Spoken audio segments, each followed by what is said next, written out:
사실 이 산양류 단백질 요거는 워낙 정말 유명하잖아요. 의뢰인도 많이 들어보셨죠? 산양류 단백질. 근데 뭐 먹어보지를 않아가지고. 산양류 단백질은 말 그대로 산양의 원유로 만든 단백질 네. 맞습니다. 일단 산양류 이게 전 세계 원유 생산량의 약 2.4%밖에 안 되는 정말 귀한 재료거든요. 2.4%요? 네, 맞습니다. 근데 여기에 단백질이나 탄수화물, 이 지방 같은 필수 영양소는 물론이고요. 비타민이나 미네랄, 올리고당 같은 미량 영양소도 굉장히 풍부하게 함유되어 있습니다. 그래서 단백질 보충은 기본이고요. 의뢰인처럼 영양 보충이 이렇게 고르지 않은 중장년층 분들한테는 네. 확실한 영양 공급원이 될 수가 있는 겁니다. 아니, 정말요? 예, 저는 이 산양류 단백질이라고 해서 그냥 단백질만 떠올렸거든요.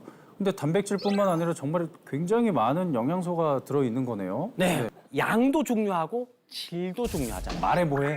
자, 지금부터 그걸 말씀드릴게요. 네. 이 산양류 단백질은요, 다양한 영양소를 중에서 특히 단백질 함량이 아주 높기 때문에 네. 근육을 만들고 활력을 되찾는데 큰 도움을 줄 수 있습니다. 실제로 산양류 단백질의 단백질 함량이 얼마나 높냐 하면요, 100g을 기준으로 모유에는 1.2g 정도 들어있어요. 산양류에는 무려 3배, 약 3.6g의 단백질이 함유되어 있습니다.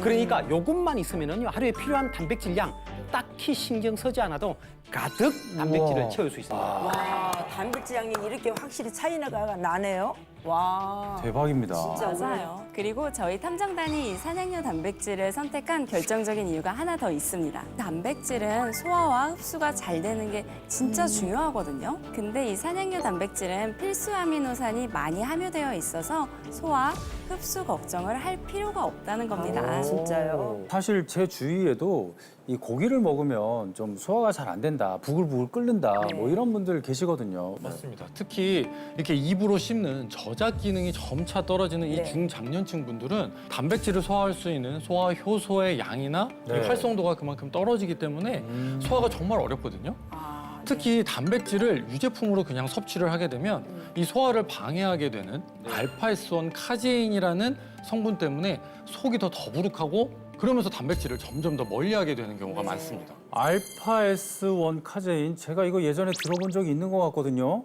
이게 뭐였죠? 이게 위산에 응고되기 때문에 위에 들어가면 단단하게 덩어리를 만들어서 유당을 잘 소화시키지 못하는 유당불내증은 물론 알러지의 원인이 되기도 하는데요. 산양류 단백질에는 알파-S1 카제인 함량이 굉장히 적기 때문에 위에서 응고되는 양이 적고요. 그러면서 소화기관에서도 쉽게 소화가 될 수 있습니다. 아, 진짜요? 정말 소화 걱정만큼 안 하셔도 되는 게 네. 산양류 단백질은 이 알파-S1 카제인 함량은 낮은 반면 유제품을 부드럽게 만들어주는 베타-카제인의 비율은 굉장히 높은 편이거든요. 특히 모유에는 장내 염증 물질을 잘 만들지 않는 A2 타입의 베타-카제인이 들어있다고 알려져 있습니다. 이게 산양류 단백질에도 굉장히 풍부해요. 그래서 누구나 걱정 없이 단백질을 보충하실 수가 있는 거죠. 와, 나 오늘부터는 꼭 산양류 꼭 챙겨 먹어야 될 것 같아요. 그렇죠.